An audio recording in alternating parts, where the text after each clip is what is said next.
Ha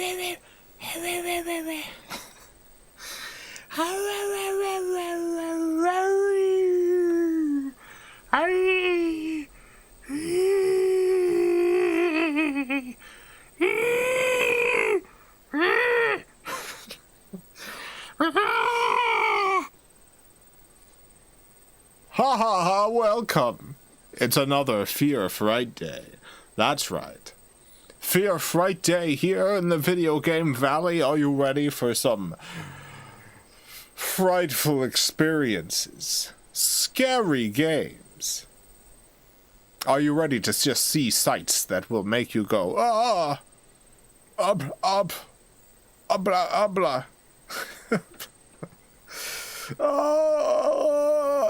That'll be you later tonight.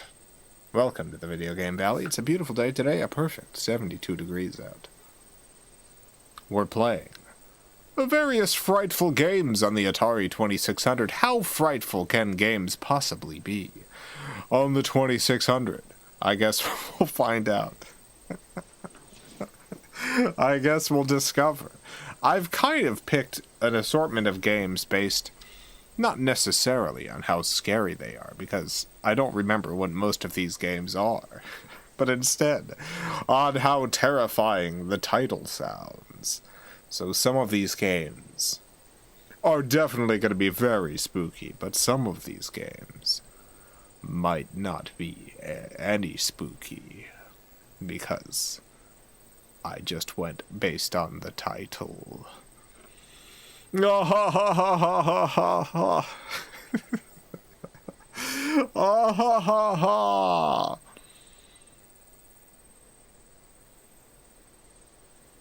Ha ha. I got a headache today. I've had a headache for most of the day. Big pain in the butt having a headache. Don't like it. Don't recommend it if you can avoid getting a headache.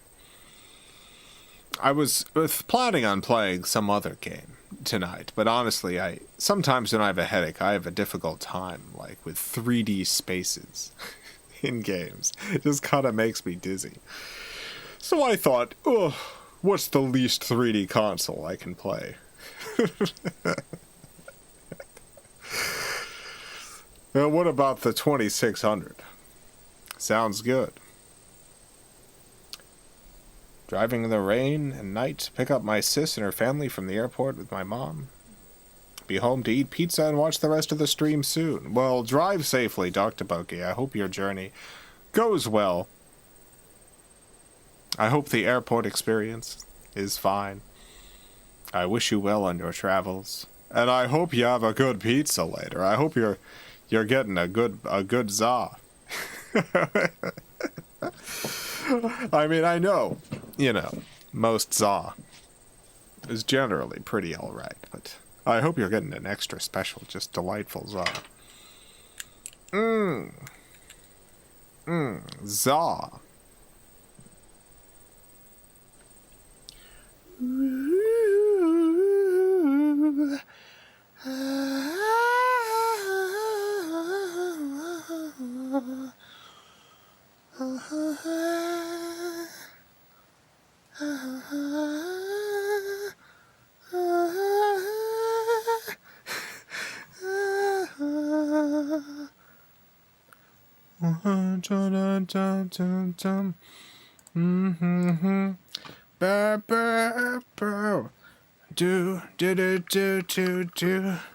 Do. Near, far, wherever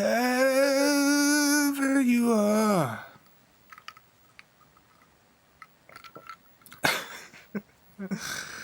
I believe that my heart will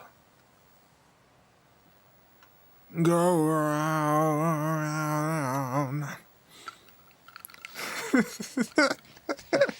Whenever I have a headache, I get a little bit loopy. Just slightly loopy. I mean, I know on a normal day, a normal stream, sometimes I don't make a lot of sense. But when I got a headache, I feel like I make even less sense. All the sense parts of my brains is in hiding. They're all in hiding. They're hiding away. I don't want to feel the headache, they say. And they sneak out the mine door. Wherever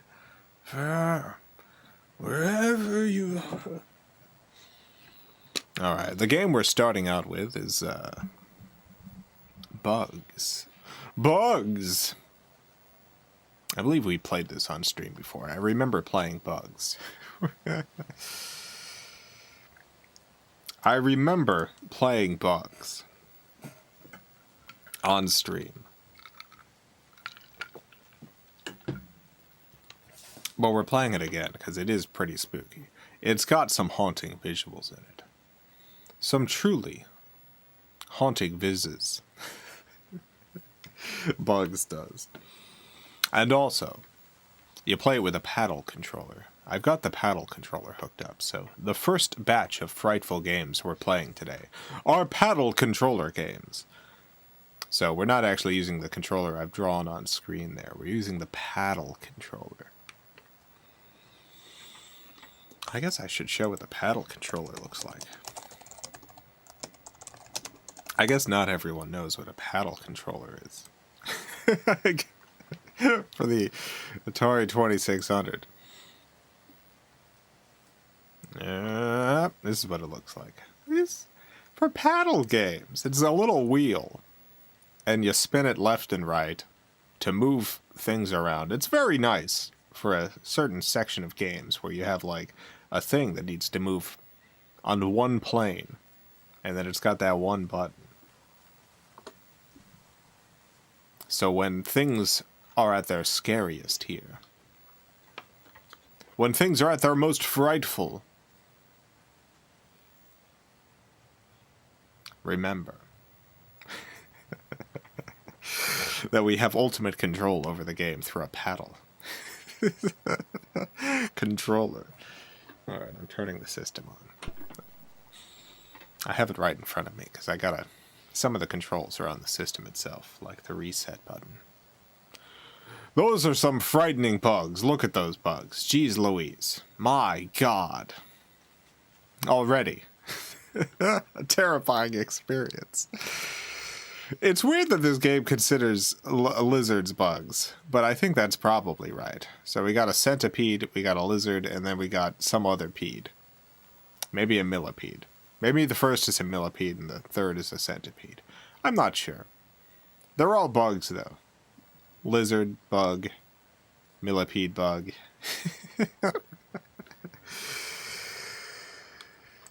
I had the darndest time figuring out how to play this game. And so I looked up the manual, and I want to read from you. I want to read to you from the manual real quick. Are you ready? Here's how you play.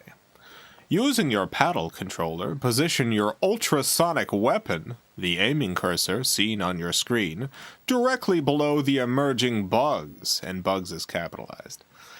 You will see ultrasonic energy packets leaving your ship's firing bays and moving toward the aiming cursor to destroy the bug above. You must destroy the bugs, also capitalized again, before they completely leave their nests, or they will damage your ship. When you are destroying bugs, you must also watch for the phalanx sent by the superbugs to penetrate your ship's hull and destroy your weapon. As long as a phalanx is green, he is outside your ship and harmless. Your weapon is also harmless to him. But when a phalanx changes color to yellow, a warning, and then red, he has entered your ship. You must try to destroy him by luring him into your weapon's line of fire before he makes contact with your weapon. All right. That was the hardest part for me. The phalanx thing. Because when the phalanx first shows up, you just can't hurt them at all, and so I just thought it was impossible. I just thought it was ding-dang impossible. But now I know. It begins. Oh. Alright, get the bug, get the bug. That's a phalanx right there. Oh no. It got me. Alright, let's try again. Alright, let's get these bugs. God. In this tune. Very scary. Alright, it's red now. Get him. Got him. Oh no, but the lizard got to the top. Alright, trying again. It's a challenging game, this game of bugs. It's really the phylax. There, we got a phylax. Oh no. Oh no. Alright, we ran out of lives. We have no lives left. This is it. What I like about Atari 2600 games is when the game is done, most often, it'll just stop. It'll just stop. It just freezes. It's just done. The game's over. The game is done. If you want to play more game, you have to reset the whole console. Nubinator, thank you for the $2. Got timed out twice. What's happening? Let me see. All right. The first timeout was you insulted chat saying you all smell. So you got timed out for that. It was before the stream actually started. You said that. And then the second timeout was because you kept posting the same thing, saying you were timed out for some other reason, and you demanded restitution. Complaining about getting timed out will almost always get you timed out one other time. So that's the explanation. There's the whole explanation. Most of the time I wouldn't go through this detailed explanation, but you did give me $2, which I appreciate. Thank you. Thank you for the support, Nubinator. I appreciate the support. Most people, when they get timed out, do not send me $2, so.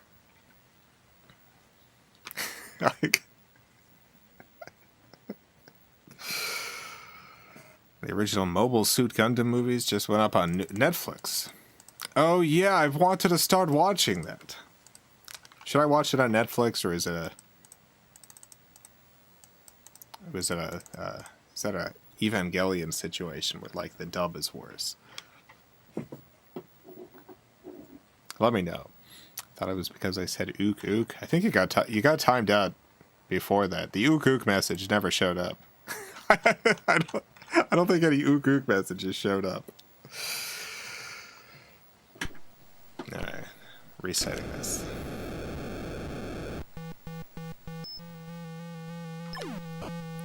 Look at these bugs.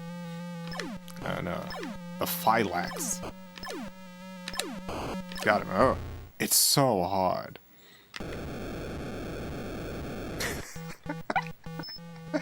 It's so hard to deal with the bugs and also the phylax at the same time.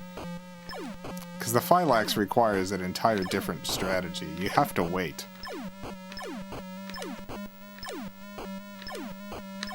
The bugs are hard enough. And missing one shot.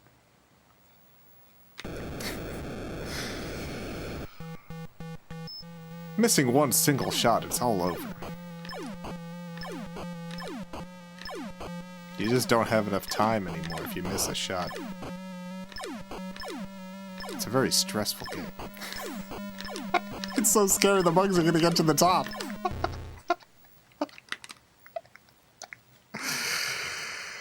I think this is a pretty frightening game. Let me reset. Looks like you're firing a puck at them. No, it's a super sonar weapon.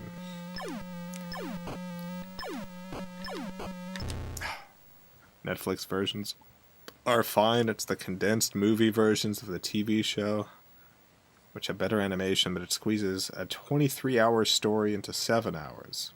So make of that what you will. I see. There was a Evangelion movie that did that, right? There was like 2 feature films from the original. Like the one before End of Evangelion. That was the same thing, right? I remember that being kind of like a clip show. Oh, no, no! Can't find any speedruns of this game. I think this is a game that just never ends, so... This is like a high score game rather than a speedrunning game. Like, there might be a point where it's impossible to continue, where things get too quick.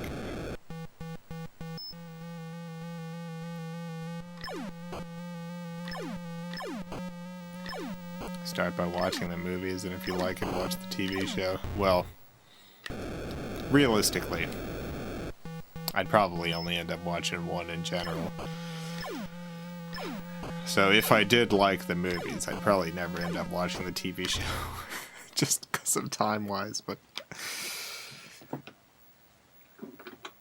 I'll check them out. If they're on Netflix, it's pretty easy access. I'm gonna have a bunch of anime subscriptions too, so I guess maybe I can watch them elsewhere too. Who knows? Thanks for letting me know.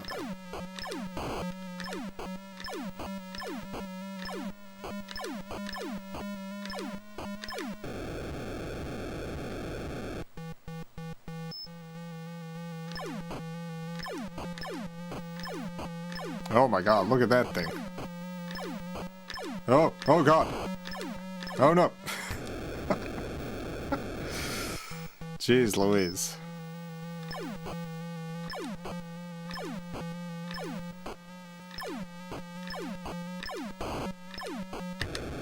God got me. Eager to see what the other Saturn Gundam games look like. Yeah, I plan on playing one of the other Z games. Oh, I guess, no, we haven't played any of them. I got 2 Z games. I'm gonna play one of those at some point pretty soon. I got a couple on my list for the next couple weeks, and that's one of them. Well, I guess we can move on to the next game. I got a bunch that we can possibly play. This one is very scary, though. You know what? Let's go ahead and rate the scariness of these games on a scale of 1 to 13, because 13 is a spooky number.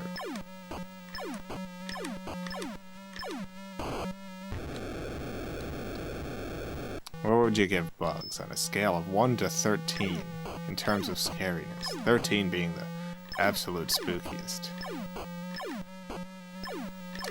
Me, you know, I'm gonna give this one an 11. I think this one gets an 11. This one gets an 11 from me. It's so scary. It's not the scariest game I've ever played. But it's so close to being the scariest game I've ever played.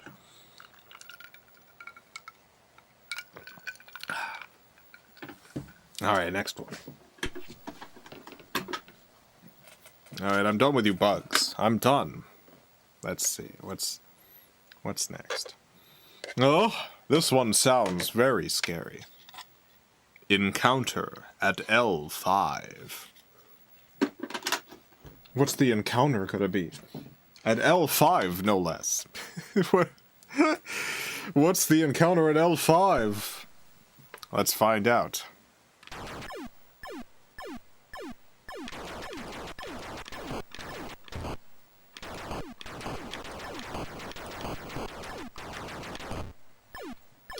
Dang, I'm really getting got here.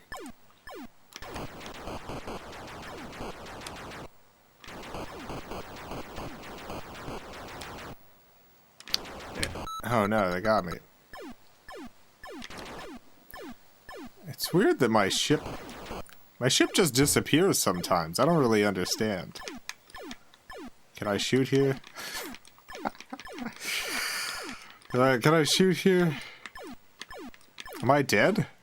Did I get a game over? I can't shoot anymore. Can I get shot?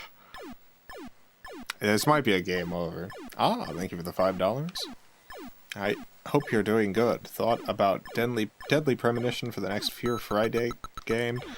Think about that game constantly, one of my faves. I might play some of it at some point.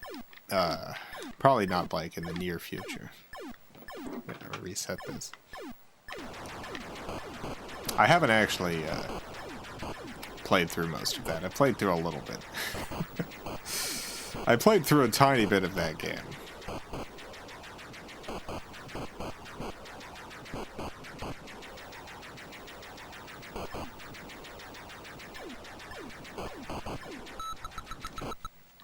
Some of it's not super stream appropriate, but you know, we've played some intense games before.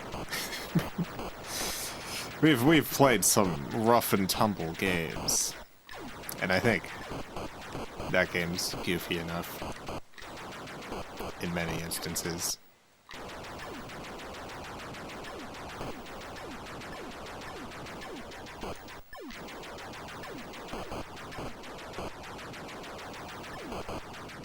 Hey man, thank you for the $2. Hey all, today is my last day here in Utah. Your final day in Utah. To do anything special in your last Utah day?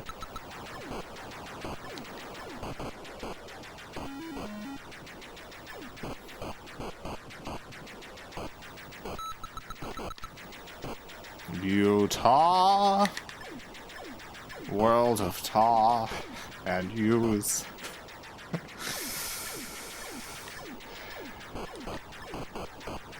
I don't think this game is particularly spooky. You know what? The encounter at L5. I mean, it's...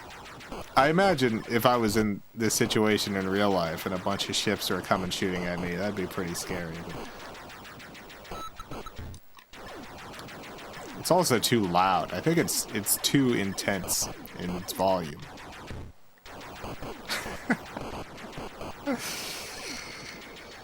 Encounter at L5.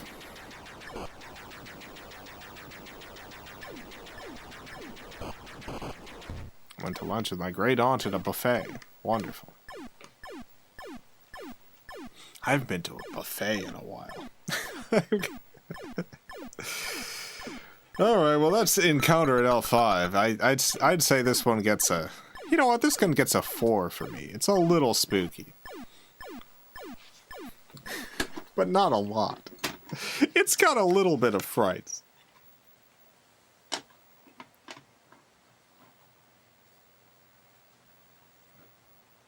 Alright, demons to diamonds. That's what's next. Demons.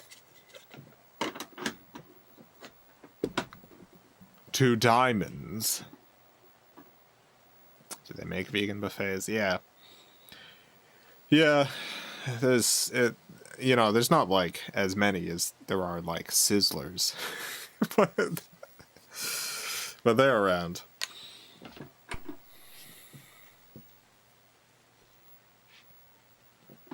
There's one in Orlando at the Loving Hut. They do a buffet every Sunday.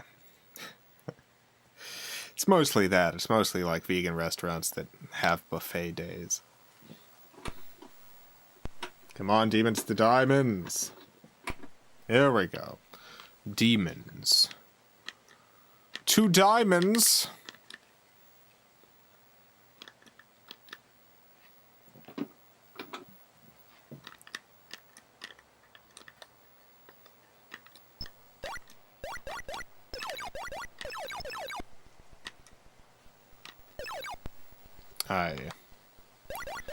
I'm not sure what's happening.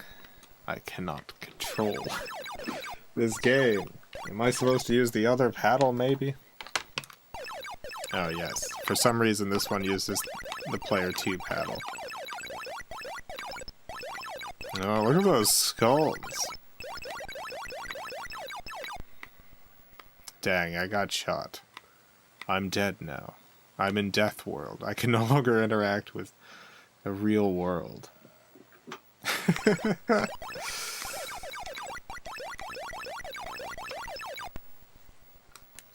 Beep, beep, beep.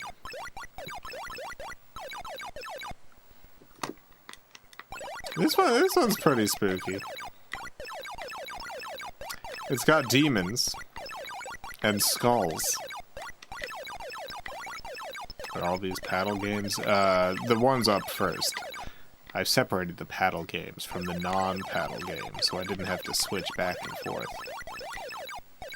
Ah, got me. Demons to diamonds. Whoa, whoa, whoa.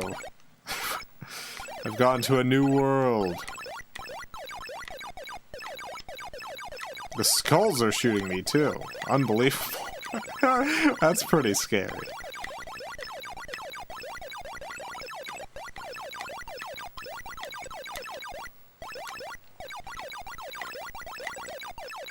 I feel like the sound effects are a little too goofy for me to be truly frightened. Like, Bugs had really scary sound effects. The whole thing just worked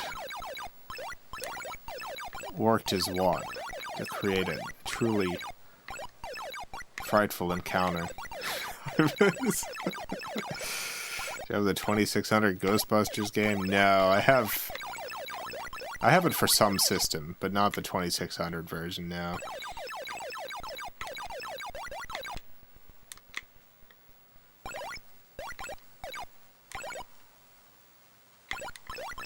That game came out on a lot of systems.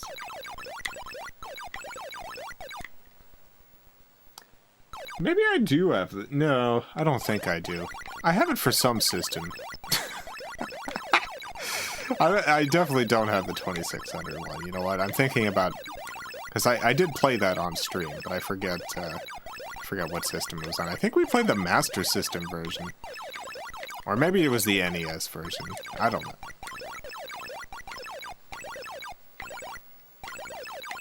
Maybe it was in television. I guess it could have been really any system. It's barely a game. Yeah, it's definitely not the 2600 one I played. My memory of it is too advanced. I think this one gets an 8 from me. It's pretty scary. It's pretty scary, but it's not gonna kill you with its frights. You're not gonna see the frights and be like, oh, and then fall off a mountain to your death. Oh, it's not gonna be like that. You're just gonna be like, ah, my word. Oh, goodness. Oh, goodness me.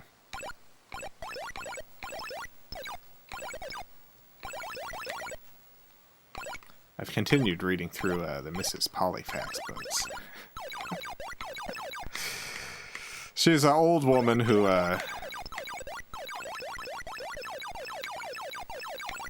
she's a widow, her husband's dead. She decides she wants more adventure in her life, and so she goes to CIA headquarters and asks them to make her an agent. And through a series of mishaps, she ends up actually becoming an agent for the CIA. And, like, in the first few books or whatever, it's like things get wildly out of control, but her actual missions are pretty simple. It's always courier jobs. Like, they hide a bunch of forged passports in her wacky hat. Stuff like that, for her to smuggle into a country. But on the book I'm on, things have really gone off the rails for Mrs. Polyfax. she gets contacted by the CIA, and they're like, Mrs. Polyfax, we need you to track down a stolen nuke.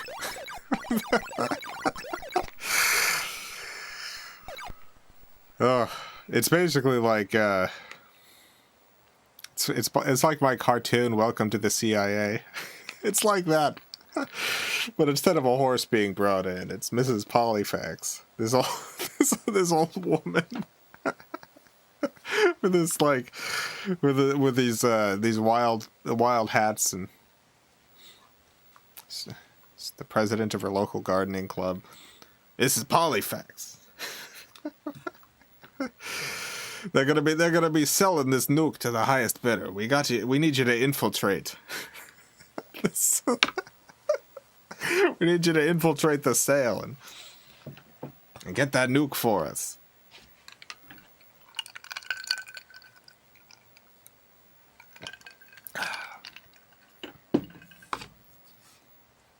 Eight out of 13. That's how spooky this game is. That's my final rating. Alright, what's up next? I only have one paddle game on the schedule. I've got one more paddle game. Are you ready?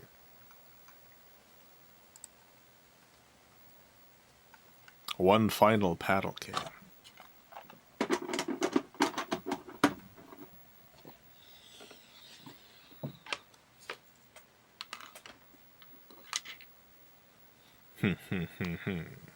Are you ready?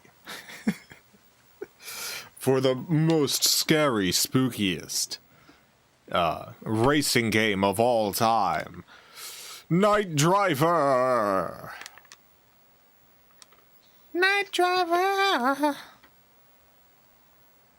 The movie version of Mrs. Polyfax, she's kidnapped and imprisoned in communist Albania. Yeah, that's the Angela Lansbury movie based on mostly the first Mrs. Polyfax book, The Unexpected Mrs. Polyfax. she does get imprisoned a bunch. She gets thrown in gulags. She gets tortured. she gets really roughed up. The book I just read, she ends up leading a prison break, setting explosives outside this prison, blowing up the wall.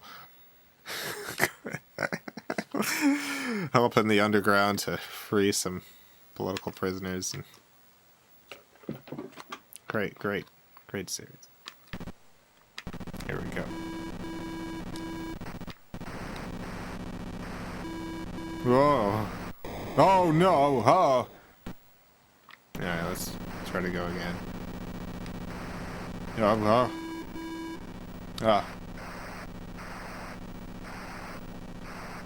Oh my god. This is giving me, like, actual, like, anxiety, like... It feels like... Have you seen, North by Northwest? There's a scene in North by Northwest, a great scene in which they, the villains have kidnapped the hero, Cary Grant. And they've intoxicated him dramatically. They've given him so much to drink, and then they put him in a car at night and send him on his way with the idea that he'll crash and then get himself killed. And this feels like that. Oh no. This feels like I'm Cary Grant in North by Northwest. Oh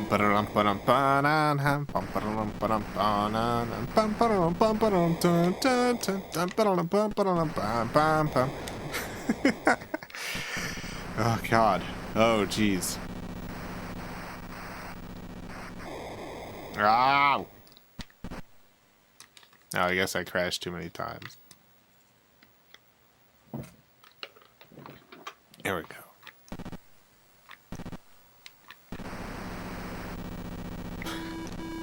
I wish I could go slower.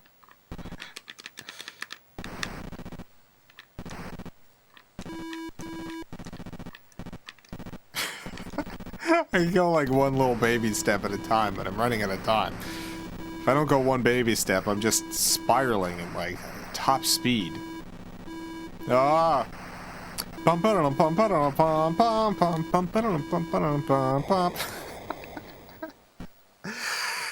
Oh god.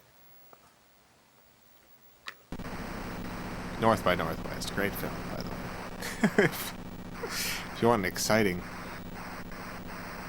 thrilling adventure, North by Northwest, highly recommended. Oh!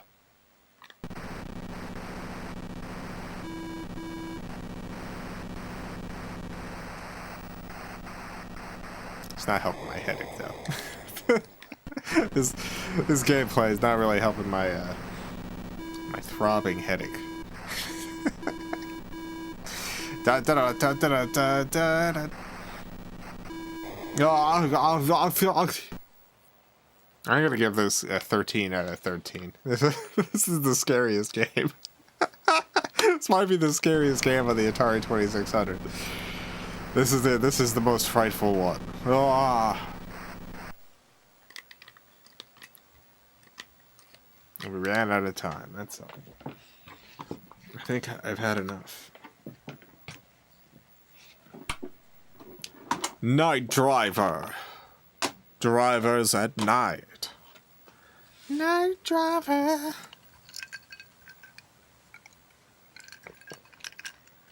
Well, that was it. That was the last paddle game. So time to plug in the regular joystick controller.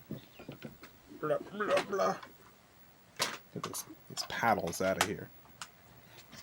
Got my old-fashioned joystick now. Still gotta plug it in.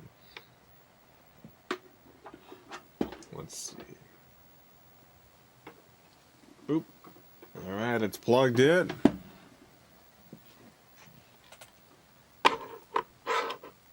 The idea of speeding down a pitch black road is actually very scary to me. It is. And the other car's beeping like, why are you going so fast? It is very scary, yes.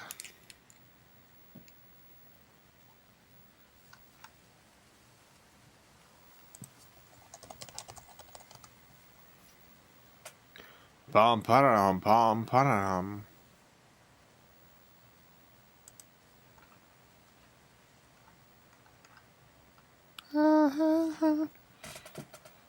Alright. Get ready for another very scary, frightening game. Get ready for another just a real nail biter.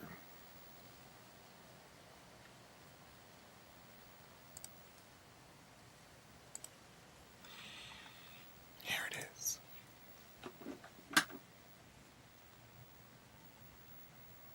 I hit the wrong switch.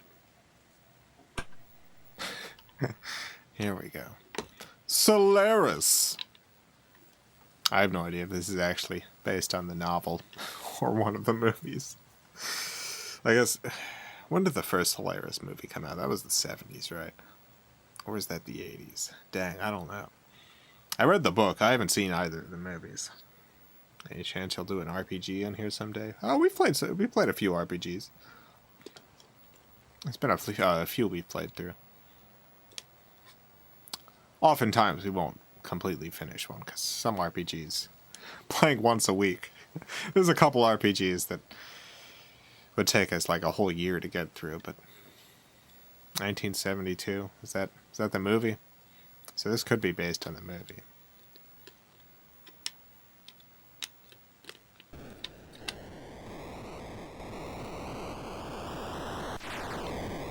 Nice. Whoa, whoa, whoa. Oh my god, we're hitting whole planets? What are we doing? Oh, jeez.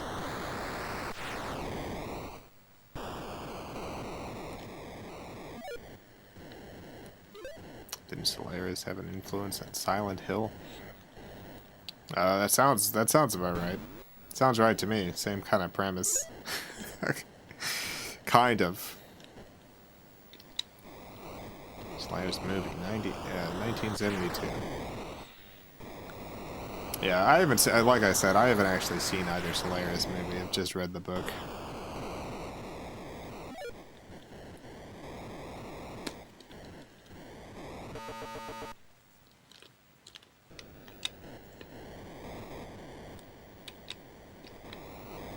Graphics are quite good for the 2600. Yeah, this is a good looking 2600 game.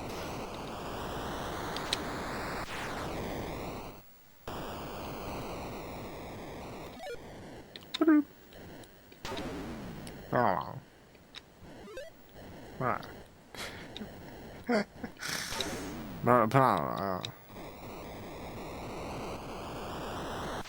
don't really know what we're doing, but that's fine. It's like that for a lot of 2600 games.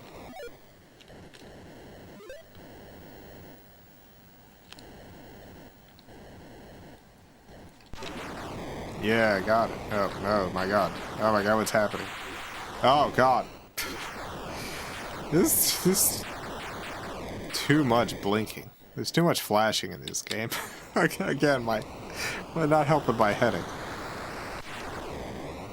It's a pretty spooky game. You know what? I wasn't sure about this because not all space games are very spooky, but I feel like there's a good amount of spook happening.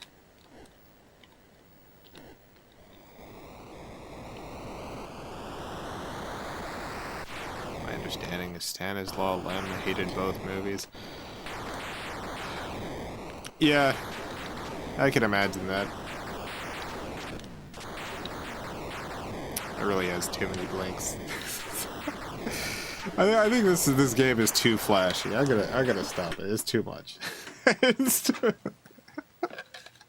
It's flashing a little bit too much.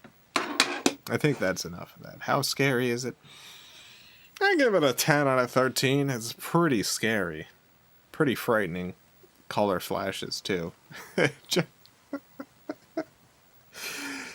Like, I don't have, what do you call it? I don't get seizures, but I'm always afraid that I'm going to.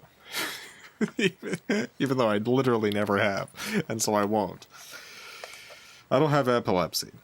I've never had epilepsy, but I still get afraid of the prospect of having a seizure.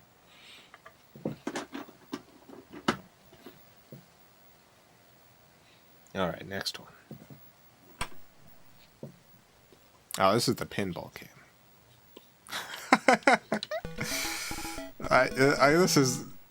This is called Midnight Magic. I forgot that this was a pinball game. We've definitely played this one. It's cool that they made a pinball game on the Atari 2600.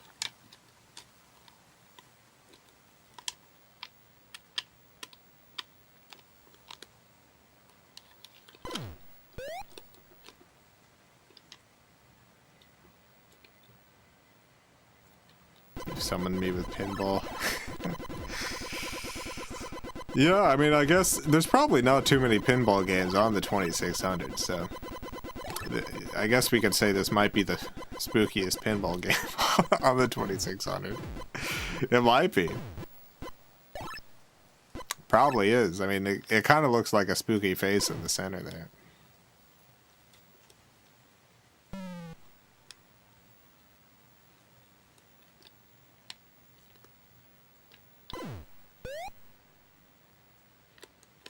Midnight Magic. I guess it's a little spooky because you can only play this at midnight, I guess. I guess that's... maybe that's the theming. Does it get weird having to change controllers every night? It's not super weird. Like, at this point especially, like, I've done it so long. And, like... I've always had multiple consoles. Not always. As an adult. I've had multiple consoles just because, like, I would usually keep my old consoles around even when new consoles came out, so I'm used to switching controllers, but definitely switching controllers every night. It does impact, like, response time sometimes. Like, I'm sure if you play a lot of games yourself, you know that, like, when you first start playing a game, it takes a little bit of time to get muscle memory. If you're playing on a new console, it takes a little bit of time to get muscle memory with the controller. The more you play, the more, like, just instinctual it becomes. So you lose a little bit of that switching controllers every single day. with different button layouts and stuff like that. But it's not too bad. Which controller do you think has the worst controller, and why is it the Atari Jaguar? Atari Jaguar controller isn't even in my top 10 worst controllers. The Atari... there's two things that surprised me about the Atari Jaguar when I got it. The first thing was that I thought I would really dislike it, and that ended up being true. I did not like the Assorted Jaguar. I avoided getting it for so long because I was like, I think it's a bad system, but getting it, I was like, oh, it is. It has very few good games. I've come to like the Jaguar more over the years. But the second thing that astonished me was I thought the controller was going to be just real rough to use, but no, you know what? Oh my god, I got some scores here. You know what? The Atari Jaguar controller feels nice to hold. Most of the games you play don't really use those number buttons, so it's just kind of like... It's almost like holding the Xbox Duke controller. It's like, it's definitely too big. But it's still reasonably, like, well designed in terms of, like, its hand fit. So yeah, I like that controller. My least favorite controller is probably either the ones that I have, because I've never used an Atari 5200. Yeah, 5200 controller. The Atari 7800 controller is pretty rough. It just, the joystick is bad. It's a bad joystick. It's also very awkward to hold. I also don't particularly like the Intellivision controller. That wheel is kind of awkward. Game over. That's fun. This one's not very spooky. I'd give this one a 5 out of 13. It's a little spooky. With the midnight theme and all. Best controllers are banana shaped. Yeah, some good banana shaped controllers. They got that. What was the PlayStation controller that was banana shaped? There was a PlayStation banana at one point, right?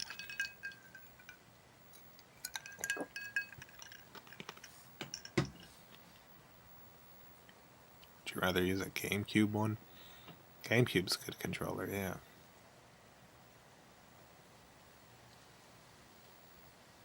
Yeah, that's a good controller. PS3 had one as a prototype. Yeah, that's it. the PlayStation 3 banana controller. That was... I'd love to have one of those. I wish that had gotten a release.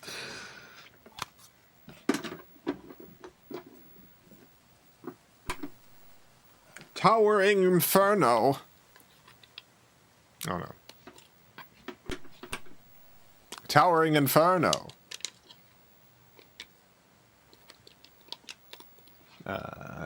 GameStar. Here we go.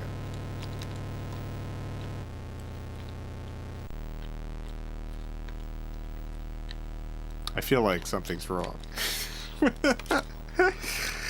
I can't control anything. Oh god. I love video games where I can't actually tell if something's going wrong or not. Yeah, none of the controls seem to work. Use with 1 or 2 joystick controllers, yeah. I wonder if this is one of those rare games I've got to plug the controller into the other port. There's a couple games that require you to do that.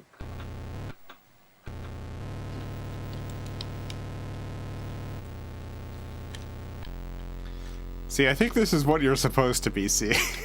I think this is correct.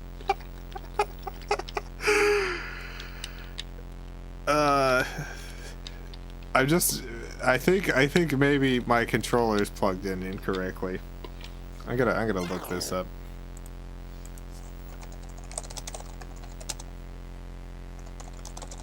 Is this based on the movie? I have no idea. I have no clue.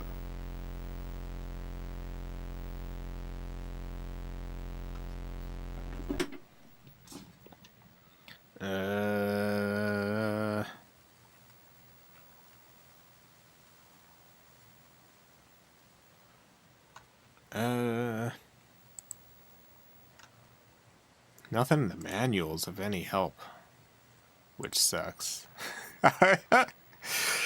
Well, Towering Inferno.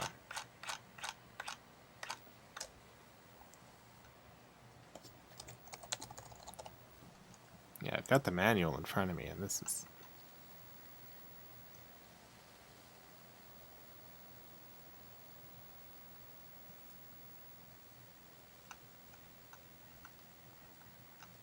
7 game variations. Yeah, nice.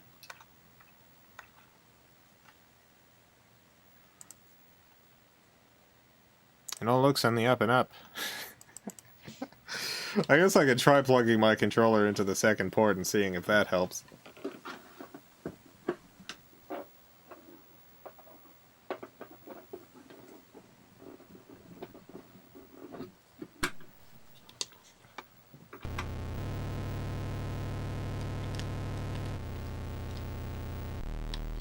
Oh, it does. Alright. Yeah, this is one of them. I don't know why some of these games do this. Can I...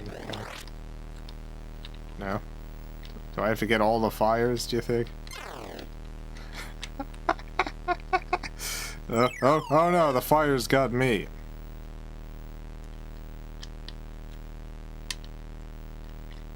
No, this is gaming.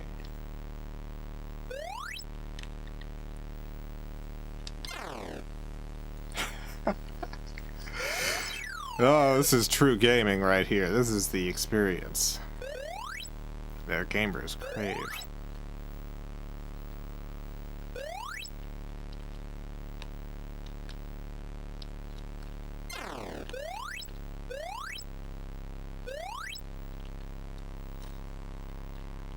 Come on, get the W. Get it. Yeah. Yeah, we did it. Next room, please.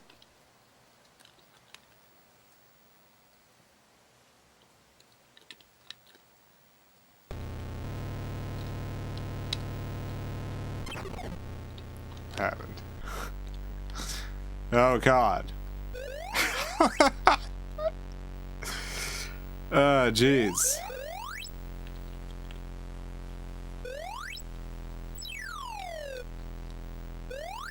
This is a pretty scary game. You know what? I'm gonna rate this one at 9 out of 13. No, I'm gonna give it a 10 out of 13 in terms of spookiness, because it does have that sort of cursed game feel to it. Like something is wrong here. So yeah. Marcus, thank you for the $2. This was based on the movie made by Quaker Oats. That makes it honestly a little more scary, knowing that this is a game made by the Quaker Oats company. Oh no, I mean the movie was Quaker Oats, right?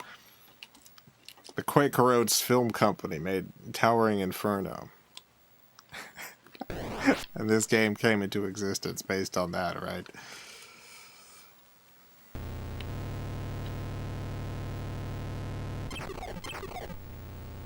The game was made by Quaker Oats. Okay. I thought Quaker Oats had funded a movie at some point, but maybe I'm just literally thinking about the games.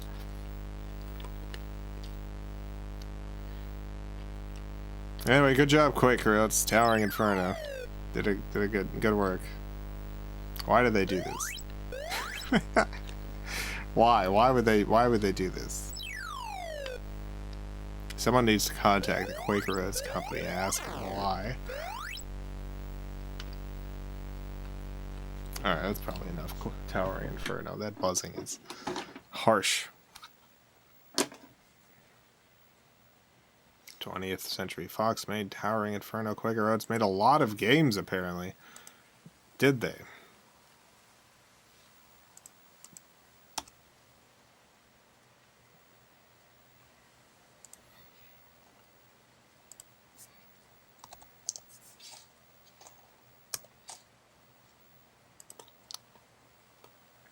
Well, interesting. Interesting to know this about the Quaker Oats company. Maybe we'll play another one of their games. At some point. Maybe unknowingly. Well, I've got a real spooky one coming up next. Oh boy.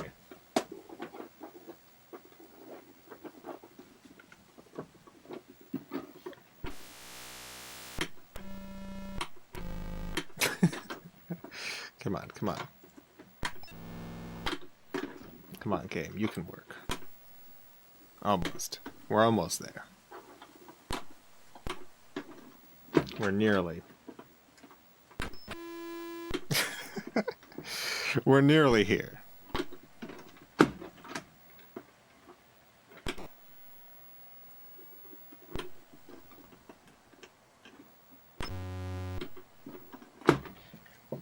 I gotta clean this cart real quick. I've got a cleaning solution for troublesome carts. It's these little cards that I put cleaning fluid on that is then rubbed on the cart, on the little pins to clean them.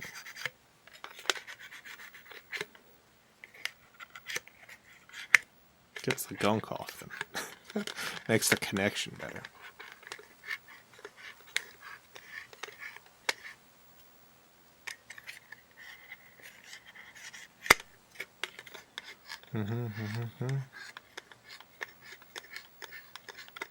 Halo 2600. I wish I had a copy of Halo 2600.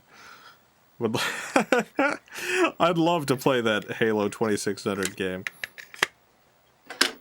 If anyone wants to send me Halo 2600, it'd be an honor to play it. Yeah. Come on, game. I know you could work.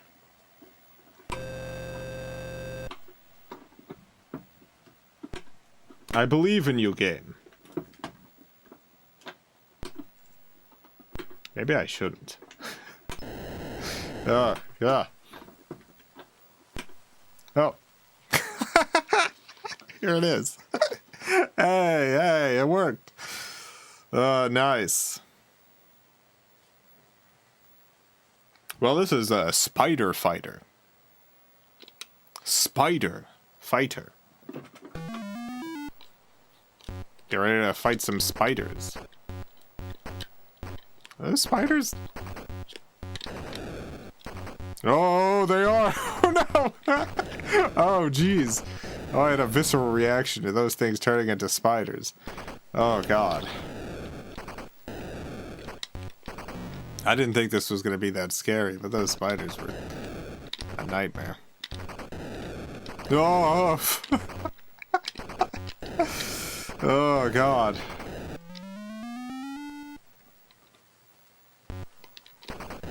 Oh no.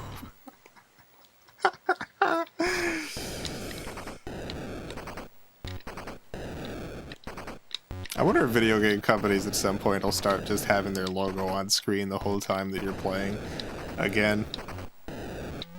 Like TV networks do that. When you're watching like CBS or whatever, they have the little CBS logo in the corner the whole time.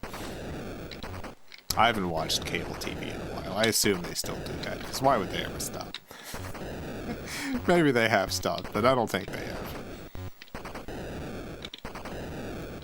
But yeah, game companies should start doing that again. Just a whole bunch of the screen taken up by the game company name, so you know whose game you're playing.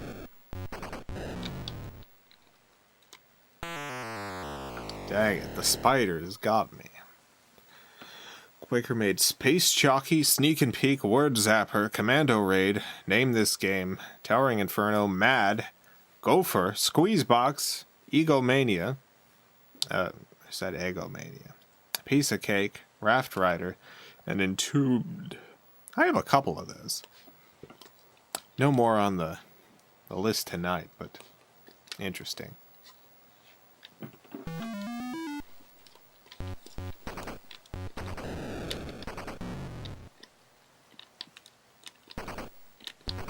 I think this is a pretty scary game. These spiders are upsetting. It's weird how my bullets follow my ship path instead of just moving on their own path.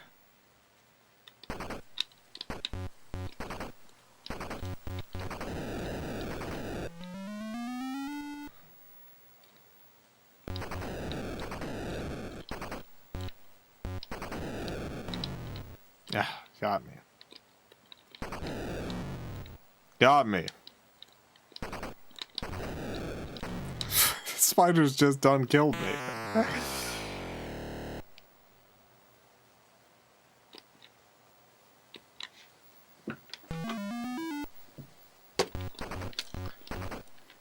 Yeah, I'm gonna say this is a 12 out of 13 in terms of scariness. It's not quite the scariest game of the 2600, but it is pretty spooky.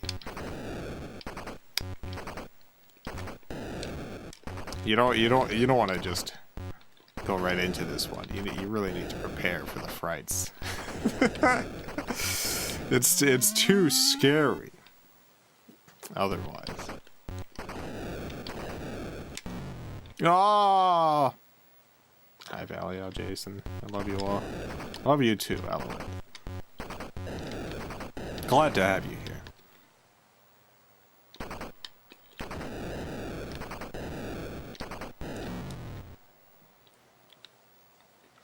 Spiders are killing me.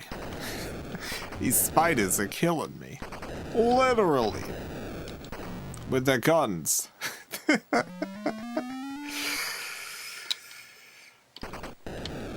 Get them. Ah! They got me!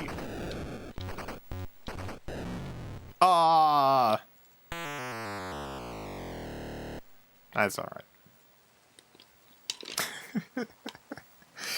That's okay. We got a bunch of games coming up. We can move on from the spider fighter. I'm glad it worked though. What a fright. The 2 in 2600 stands for too scary. I should have listened to the warnings.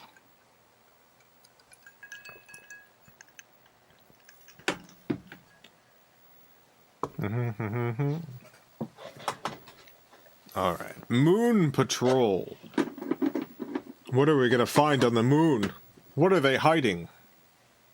On the moon. That was an Activision game like that Activision? Yeah. I believe Activision, wasn't it formed by a bunch of was it a what company? Was it Activision that like was formed by a bunch of disgruntled employees from another company that was making 2600 games, or was Activision the company that the disgruntled employees left from? I don't remember. You know what? I can't remember. Was it Atari employees who left and formed their own Acclaim? Acclaim? Which one? Let me look up Activision.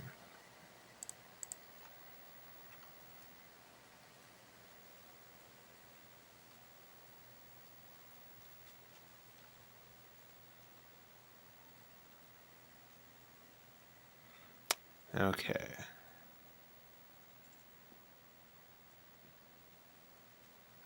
Yeah. Activision was formed from disgruntled employees from Atari.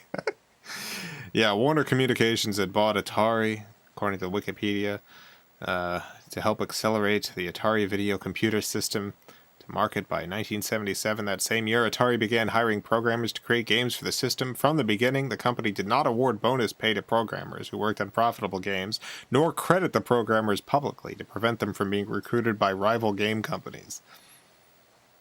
Yeah, so a bunch of Atari employees left to form Activision.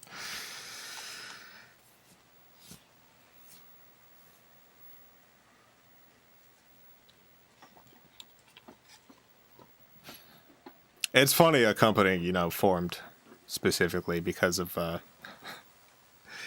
mistreatment by another company, like eventually became its own sort of company that mistreated its employees. That's how it goes, I guess. Moon Patrol. Whoa. We're in a little moon buggy. Oh, look at this. This moon buggy is too cute to be spooky. The aliens are kind of cute, too.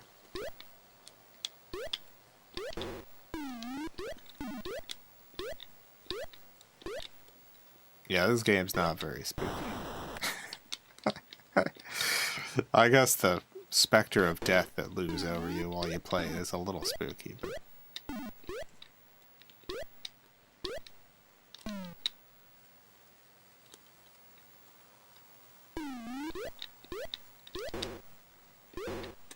this one's just kind of too cute. I think this one's like 2 out of 13 in terms of spookiness. It just doesn't feel very spooky. Like, even the night sky, the stars are kind of... They're not just white, they're different colors. I don't know how easily you can see that here. It's just kind of a cute game. Sorry for playing this one. On this, the fright day. I guess all of them can't be scary enough to kill a person.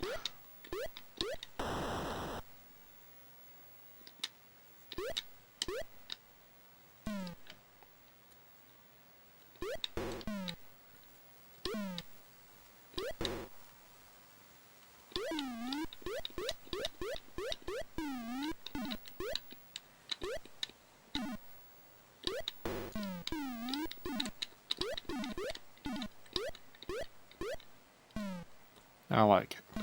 I like this game. It doesn't really fit the theme of tonight, but you know what? It's nice to have a little break from all the scares. It was too scary before. The last game, especially Spider Fighter. It still gives me chills thinking about those spiders.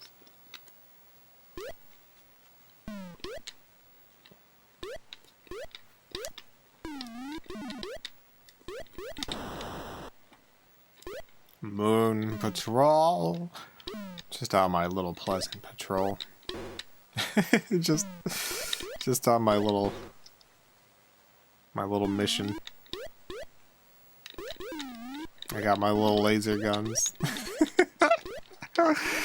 Shoot the little aliens.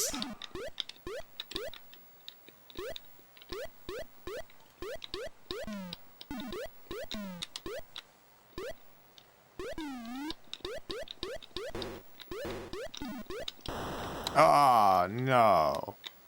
My Moon Patrol van.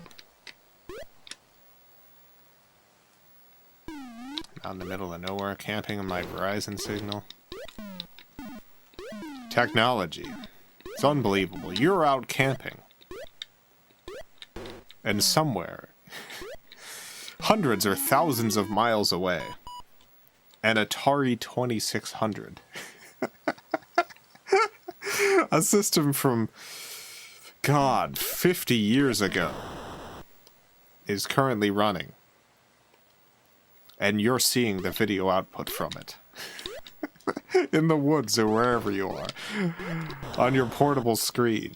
You're watching the video output from an Atari 2600. Hundreds or thousands of miles away. Unbelievable.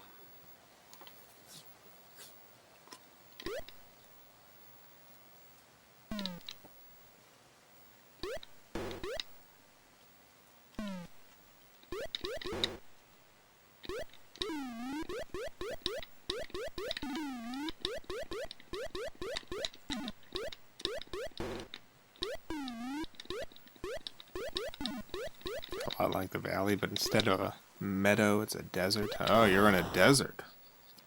Oh, goodness. Watch out for, what do they got out there? Snakes? Probably. Scorpions.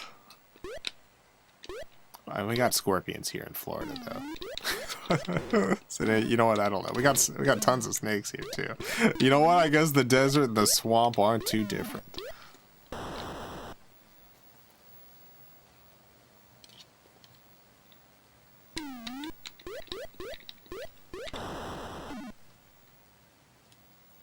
Alright, I guess we can be done with this game. We can move on.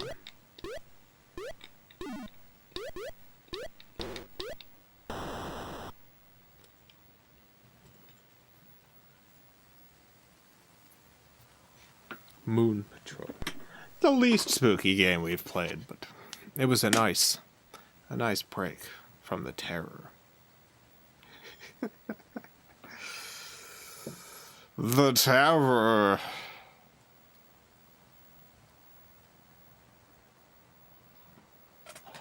Speaking of terror.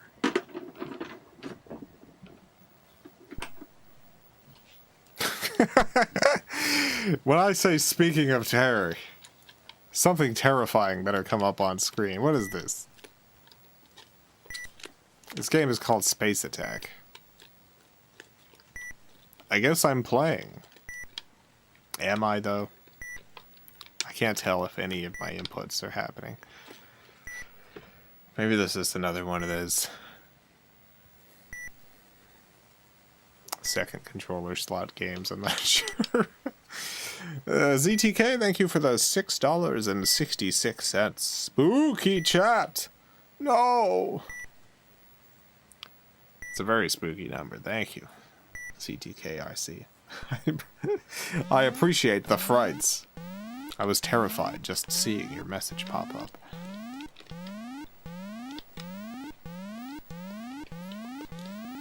Oh no!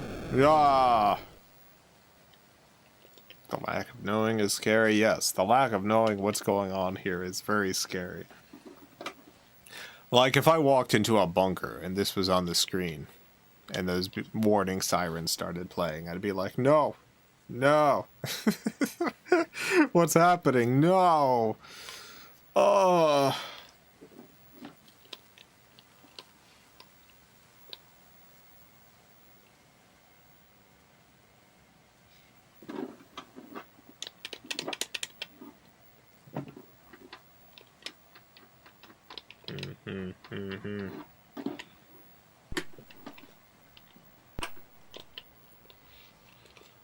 I can't really tell how to play this game. Am I actually controlling anything?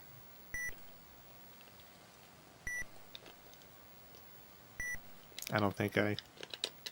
Oh? Something has happened. Am I control... Something's happening. I don't know what it is, though. Oh! Oh, jeez.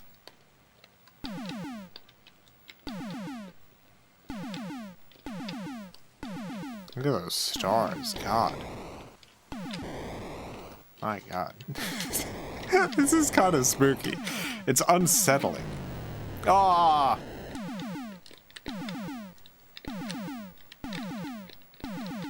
Mason, thank you for the $5. Ah! And the ghost. Beautiful ghost, thank you.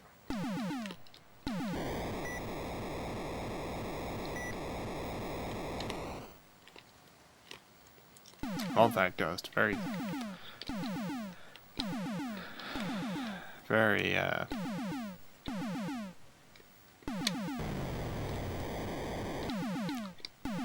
unsettling. Seeing a ghost. Sending a ghost emoji, it is like, that's someone who's died. And they're back. Here they are. Here's a symbol of a sort of spectral resurrection.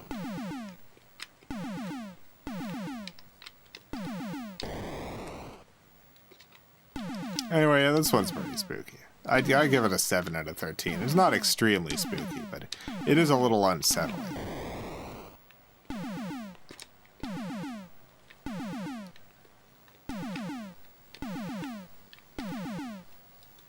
Those stars, those wavy stars are weird.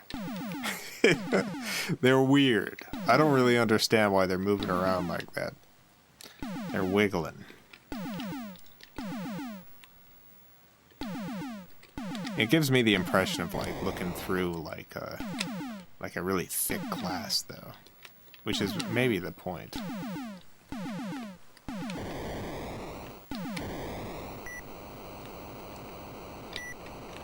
Alright, well, we successfully did something.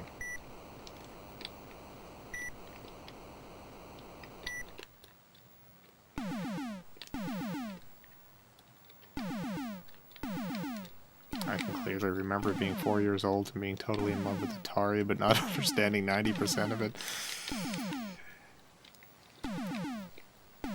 Yeah. I never had a Atari 2600. My first experience playing Atari games were not even Atari games. Like my first experience playing like games older than the NES that weren't like computer games. Those were the Atari pack for the Sega Saturn. That's how I first played like Centipede and stuff like that. Yeah, it wasn't until I was an adult living on my own that I got a 2600.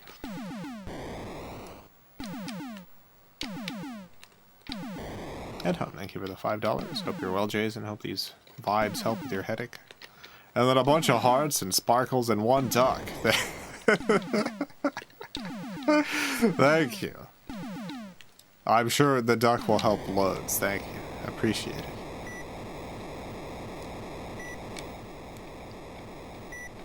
Yeah, so 7 out of 13 spooky for this game. Reasonably spooky. Reactor. That's the next game. Reactor. Get ready. Whoa! What a way to start. What's happening with the video here? Is this supposed to look like this? Oh, God. What's that pattern in the background? I've never seen... Is that... I can't tell if there's something wrong or if this is how it's supposed to look. What is this? What's happening?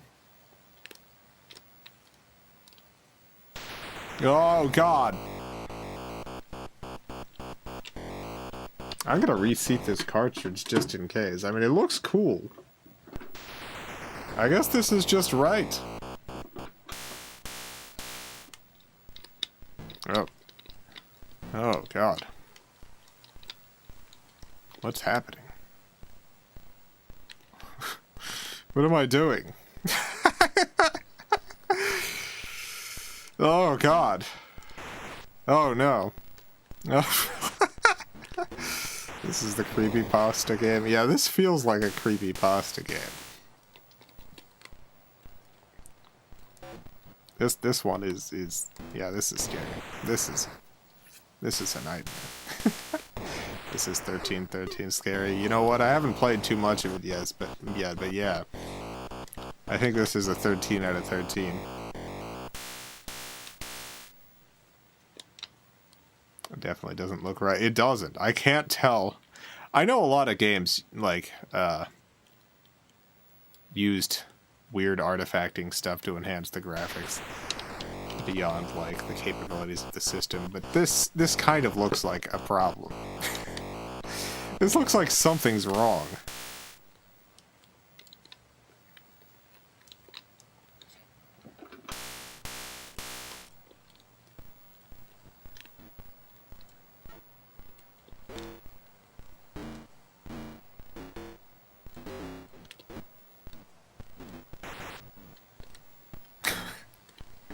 What's the name of this game? Reactor.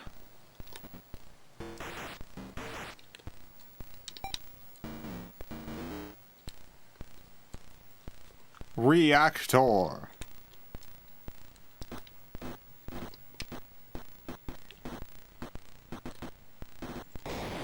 Aha. Right, the little snowflake circle thing. Yeah, I'm that thing. I don't know what these yellow things are that keep hitting me. Is it good or bad that they hit me? If I push the button, a dot appears. Right there. See the dot? I can't push the button again. I can't make a second dot.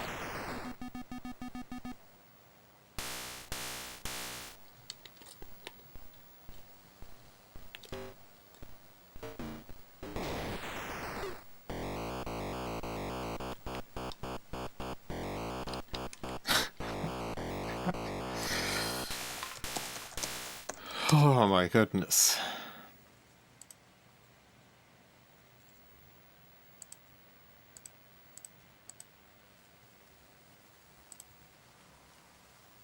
How frightening. I'm looking up video of Reactor on YouTube and I can't tell. Video capture, like, is difficult. You often capture too dark, so it's hard to tell if other people have this visual artifacting, the kind of wavy stuff going on screen. I don't think they do. I think this is just a cursed copy. I think it's just my copy of Reactor that looks like this. I can't be completely sure.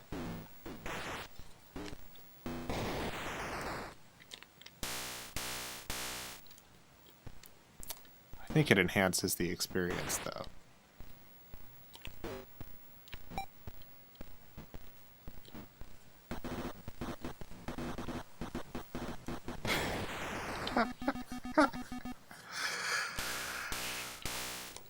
Down, down, down, off, off, off. Alright, that's enough Reactor. That's enough.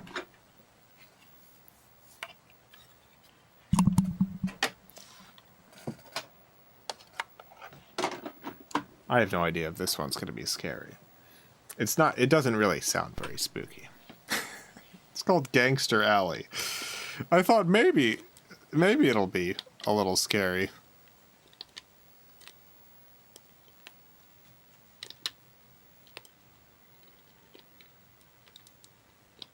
I thought maybe it's like a spooky alley. Doesn't seem to be any sound. Which is a little scary. Oh, no. Now we got sound. I own this game. Nice. How'd you like it? How'd you like Gangster Alley? Apparently Reactor was the first Atari game to credit the programmer on the title screen. Nice. Good job. Atari for finally... Oh, ha, ha.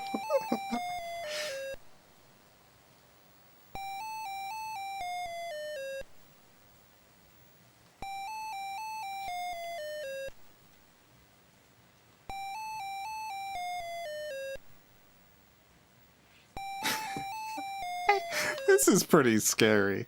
This feels like something that would show up on a screen when you're about to be murdered by a serial killer.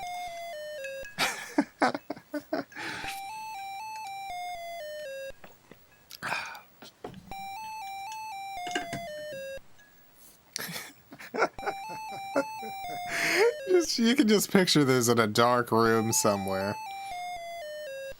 You just walk into the room and this is on the screen and nothing else.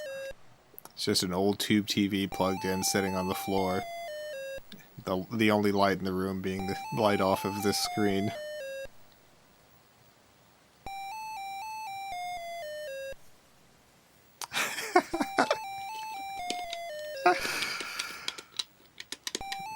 Guess I gotta reset the console to get it to stop.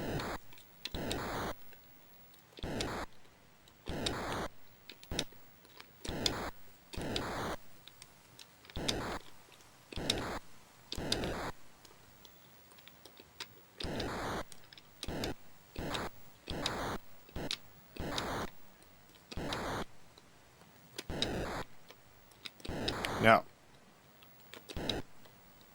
No. What happened?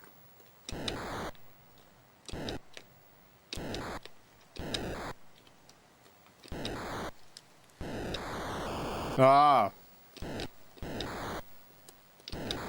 Get the angry frog. Get the other angry frog. No. Oh no! Got me, you son of a gun. Ah! Ah! Some of them are innocent. I don't know who that is. Who's innocent? I guess I'll just never know.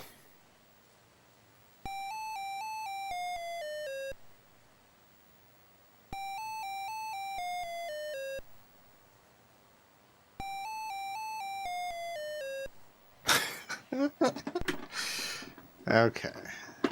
Okay, thank you, Gangster Alley. I give that a 5 out of 13 for spookiness, just for that last screen.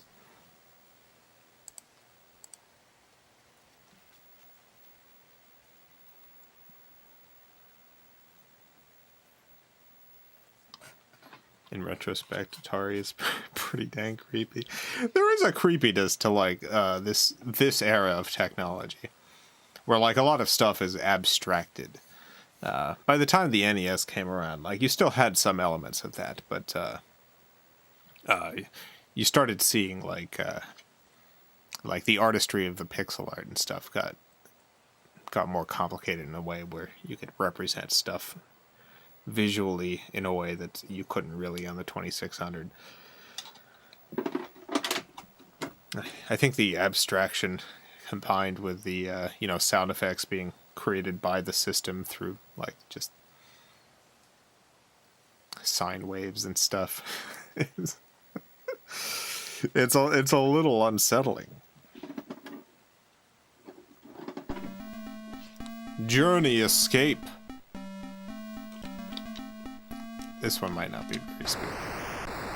Oh! What is that? What's that supposed to be?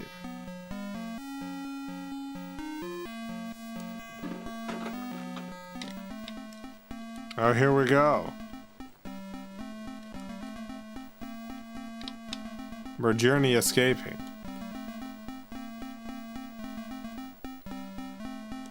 Should we touch the hearts? No.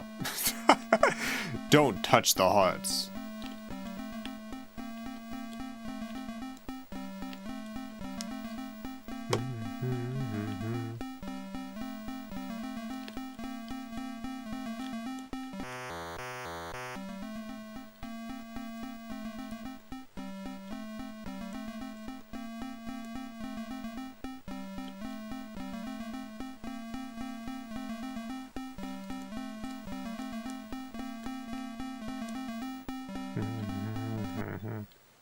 Oh. We done? Why did it stop? What happened? We run out of time or something? Using an actual 2600. Yeah, no, we don't do any emulation on this stream. I got a actual 4-switch Atari 2600 that we're playing these through.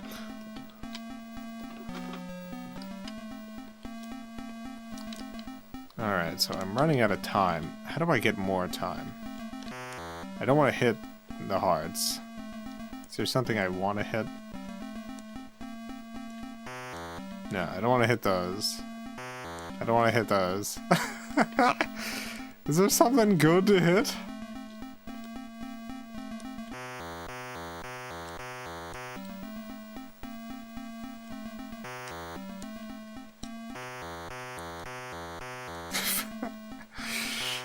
Nothing, alright. Maybe we just need to go faster and not hit stuff. And maybe at some point we'll reach the end before the time comes out. Maybe that's what we have to do. Well, I'm doing a terrible job.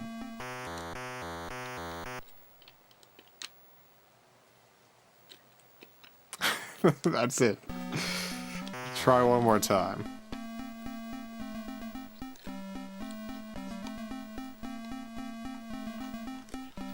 I have both models of 2600 and grew up with it. I know there's more than 2 models. There are the like the ones people think about most often are the I think it was it 6 or 8 switch and then the 4 switch. But then there's also like the Darth Vader model. I don't know if that's officially what it was called. And then there was the 2600 Junior, which was like a smaller one, but it was still a 2600.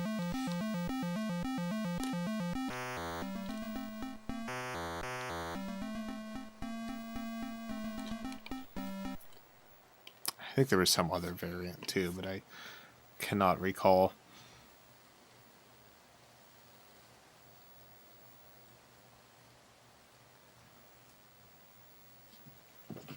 How spooky was this game? You know what? I think it's 6 out of 13. There's a lot of spooky stuff that comes at you. There's a lot of heart people A lot of angry faces. It was a little bit spooky.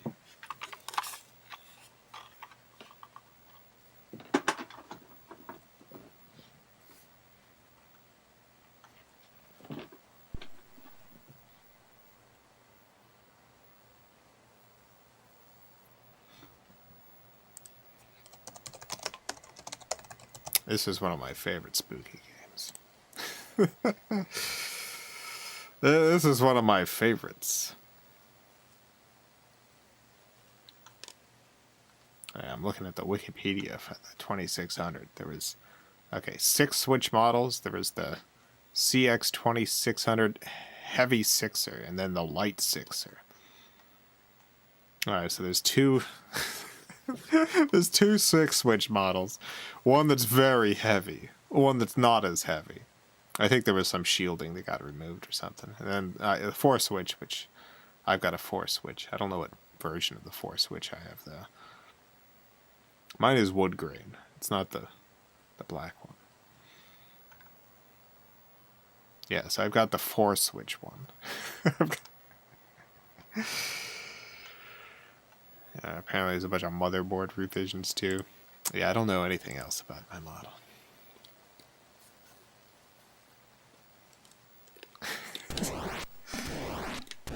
Demon attack!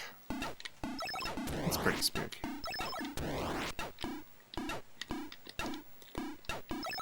My sister had this one. Yeah, this is a great game. This is one of my favorite Atari 2600 games.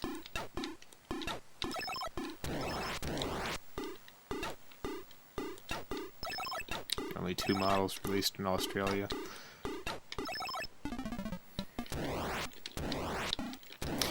Yeah, it's hard because like this happens with like the Sega Saturn too. Like people,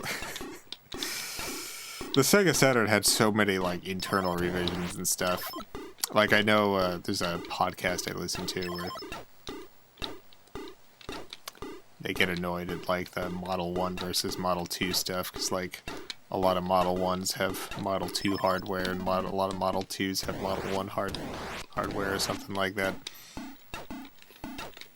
There's like the visual differences of the circle versus the oval buttons, but then internally like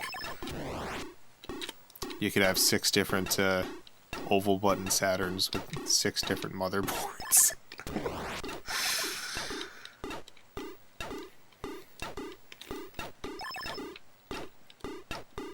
Anyway, I'd love to get one of those 6 Switch Atari 2600s. I like the look of those a lot.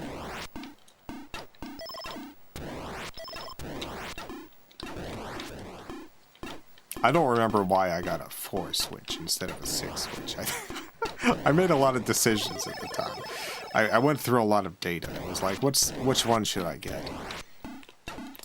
And I don't recall why I got a 4 Switch. It's been too long. Backslide Dan, thank you for the $5. Sagata, Senshiro, Sega Saturn Shiro. That's it, that's the podcast.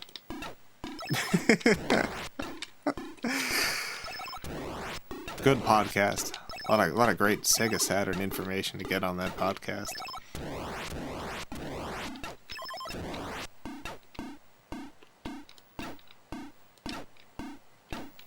Force switch move 2 difficulty switches to the back of the console.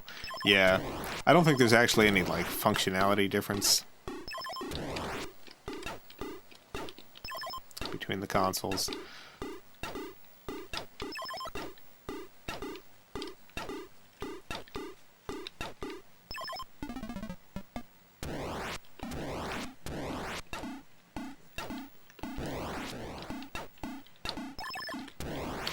I'd love one of the 8 switch, or 6 switch, the heavy ones.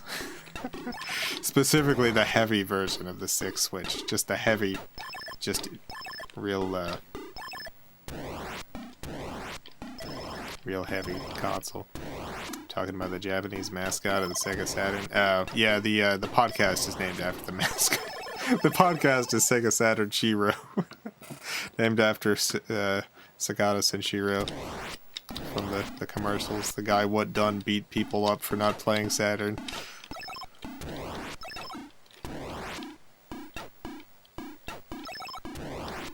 Got my 4-switch at a flea market for less than $5 because the guy didn't know what it was. Called it a Game Boy.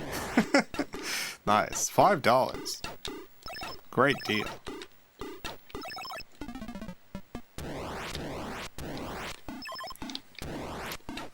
I really like how the Atari 2600 looks. I think it's one of the nicest looking consoles.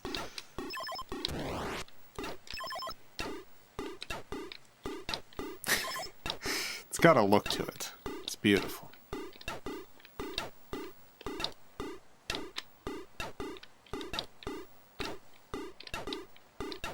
Even with the wood grain. Like, honestly, I think more consoles should use wood grain again.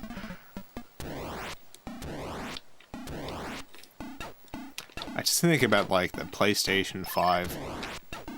It's sort of like... almost like 70s kind of futuristic design look. Mostly just looks ugly, in my opinion. Would be greatly improved with wood grain. Not the same design with wood grain, but maybe if the outside instead of being white was wood grain, that would be something.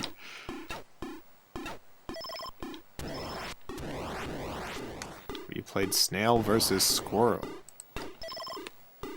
No. Snail versus Squirrel.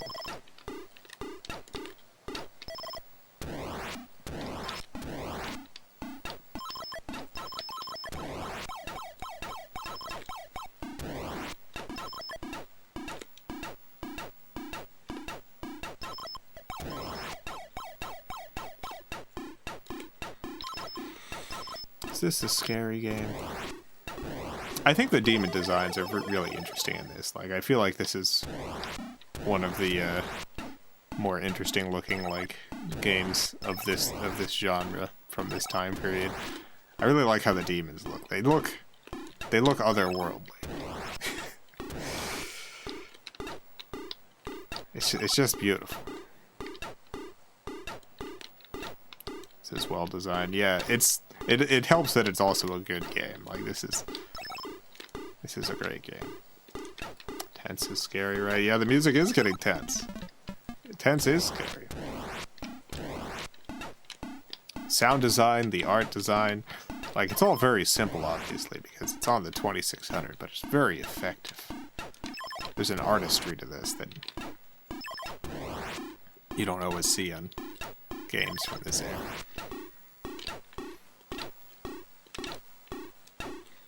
Even the like projectiles coming at you, like, look, just the weird clumping of them. It's like, it's the right decision because these are demons. These aren't like these aren't alien ships. It's like they need to be kind of organic looking. Everything in this game is just perfect. Pitch perfect.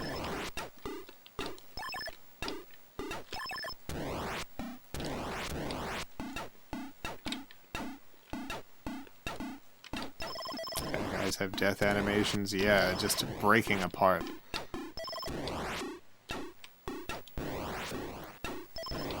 Yeah.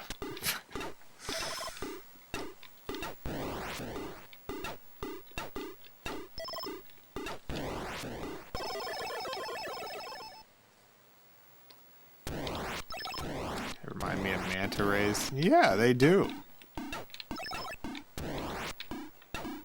Giant demon mantis. Yeah, it's like I'm playing Bayonetta 2. It's like Bayonetta 2.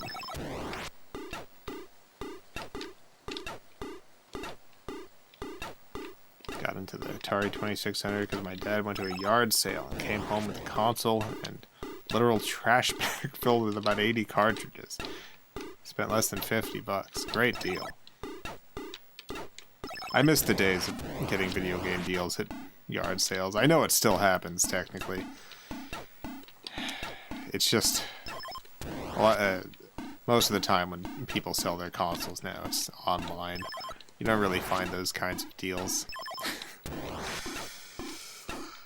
And it sucks, because, like, you know, most of the time when you're going to a garage sale to find something, like, if you find an old console and a bunch of games, you're gonna get it and you're gonna play it.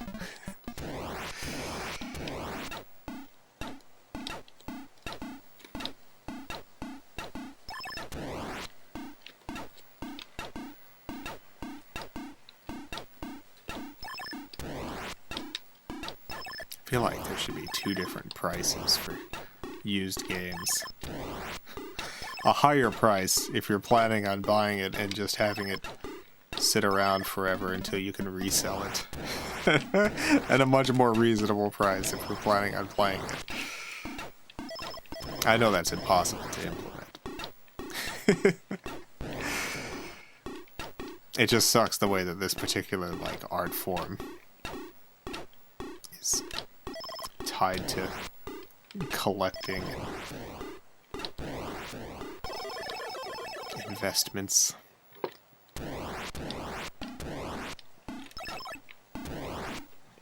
Brother got a working Xbox original and PS1 from a free box at a garage sale. Wonderful. Incredible systems to get for free.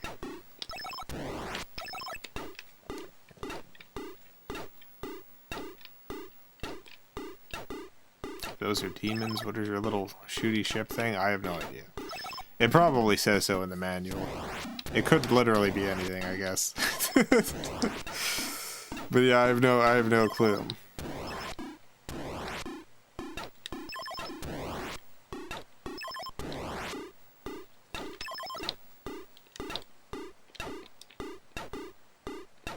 Commodification, nostalgia has a lot to answer for in that respect. And video games are unique in that, you know, if there's like a book that's out of print that suddenly gets like popular enough that copies are selling for a huge amount, they can just reprint that book. If an album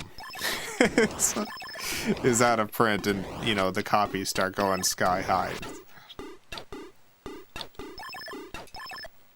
they can reprint that album, or you can just download the album. With movies, they can do another run, or put it up digitally for you to watch. With video games, there's such a barrier. Like, you have to have this specific hardware, or you can emulate it with varying levels of success depending on the system. But like emulation, like, it's very good for some systems, less good for others. But you're not even, in most instances at that point, you're not playing it with the original controller, and so like the experience is very different still. But they don't just reprint old games. Like, even CD-based games, they don't reprint. It's just done. However many copies are out there is all there will ever be. There's a couple instances with certain systems, like the Sega CD, in which, like, limited run games will do another limited run print. But then, because of the collector's market, those all get bought up by resellers and scalpers. So even those reprints end up being very expensive. It's just a hard art form to, like, really sink your teeth into. Video games.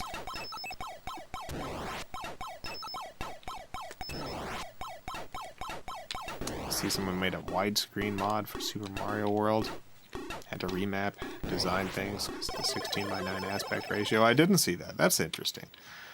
It's a very good game. I can also see that game, like, really working well with 16:9.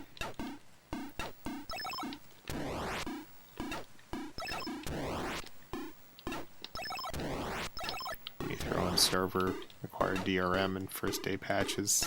A lot of games from this era gonna be rendered unplayable. Yeah.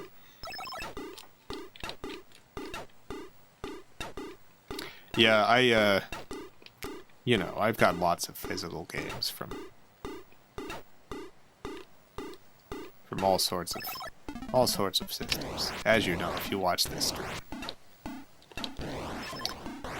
But like, with modern games, I almost exclusively get digital now. Even as someone who like really likes having physical games, I just get digital now because it's not really any different anymore. The physical copies still,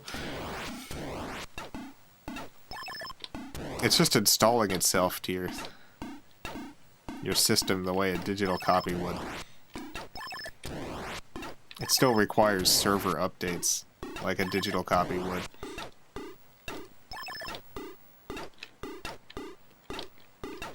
The main difference is that you can't resell it. Which, you know, I don't do that with my games anyway, so... If the server ever goes down enough that, like, the digital versions don't work anymore, then, like, the regular versions also won't be able to get their updates. Might be locked out completely.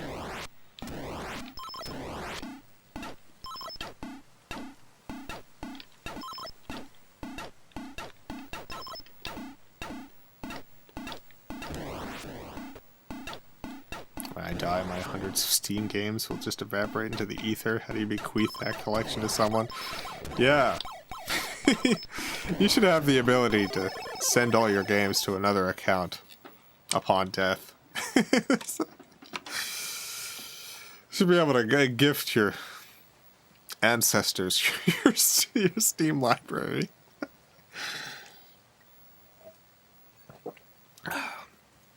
Alright, well, we're nearing the end of the stream. I got one more game that I'm assuming is going to be spooky because of the title.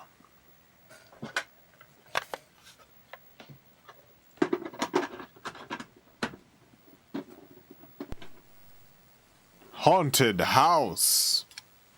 That's right. The game is just called Haunted House.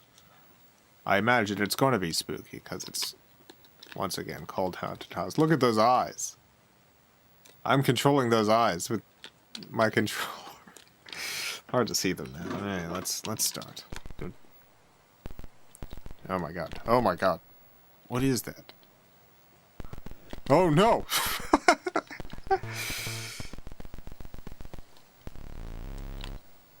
Is that good? Oh no, oh no.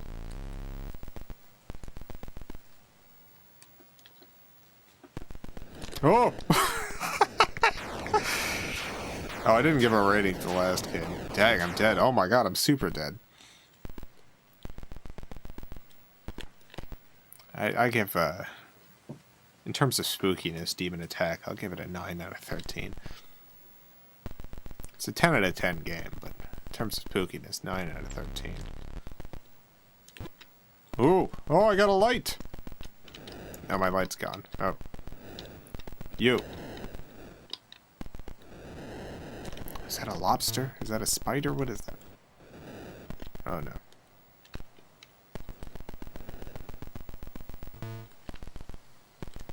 Oh. What am I supposed to do here? Ooh.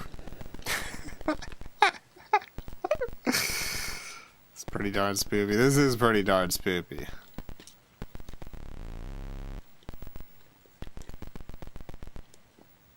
I think the spookiest games I played today was...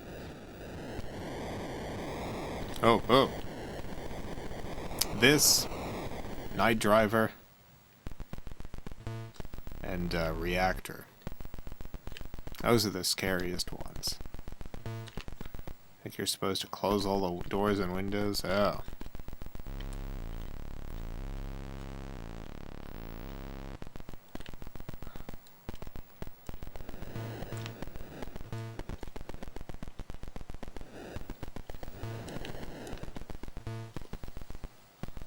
These doors and windows.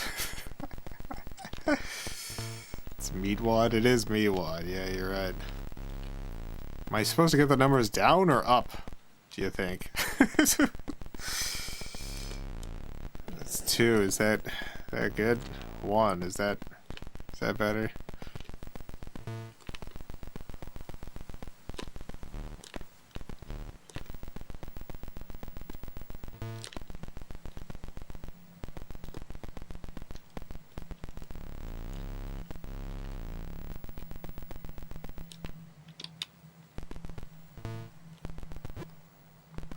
I got something. Where I get?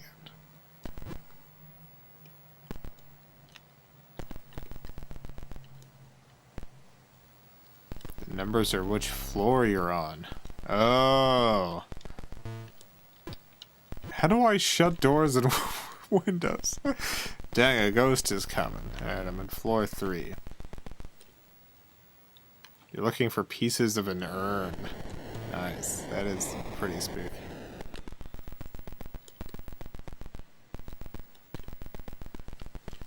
I think I'd give this a 12 out of 13. It's unbelievably spooky, but not the spookiest game.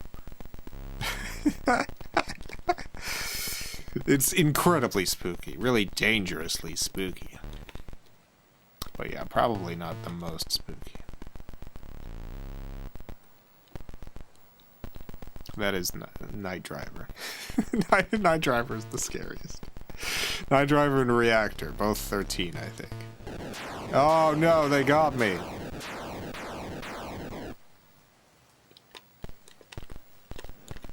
Well, it was nice playing some more Atari 2600 games tonight.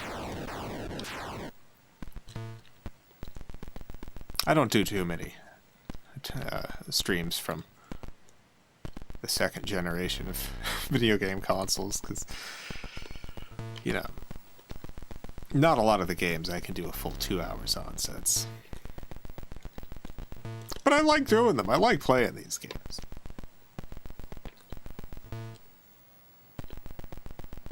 Still got to do a ColecoVision stream this year. Still got to play some ColecoVision. This is a 13 for me. Dang. Yeah, I mean, I can understand if anyone out there was spooked beyond all belief by this game. It is very scary. There's a ghost. There's a lobster walking around. It's that weird X. And we're in the dark. Oh no!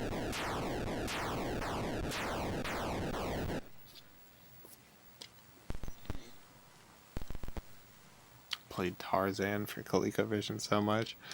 I don't know if I have Tarzan. Gotta look into that Tarzan game. I don't have a huge ColecoVision library.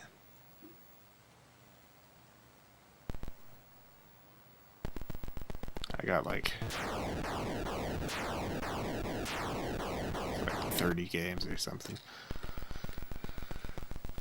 I don't know how many ColecoVision games there are. How many are there?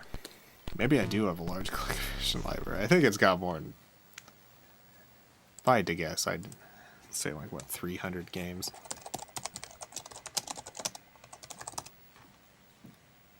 No, not even that. 129 US releases.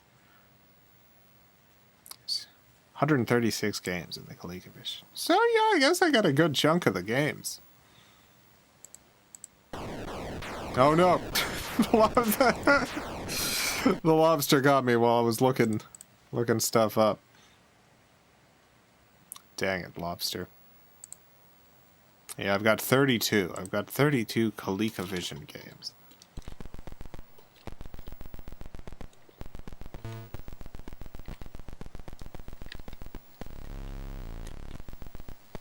I like how you can see the stairs and stuff when you have your light on.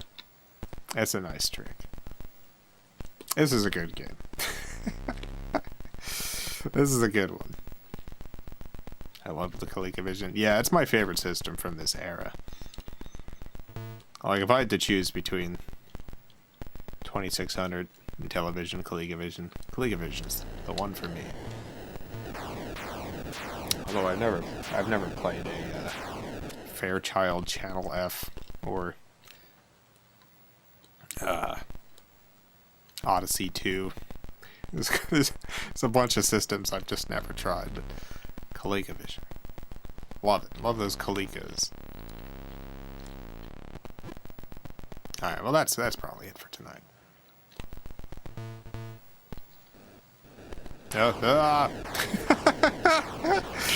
Ghost got me. Great. Special thanks to the FilmCow Patreon supporters. Greatly appreciate the support. I will be back tomorrow. It's Sega Saturn Day. The day of Sega Saturn. What are we playing? Who knows? Who knows?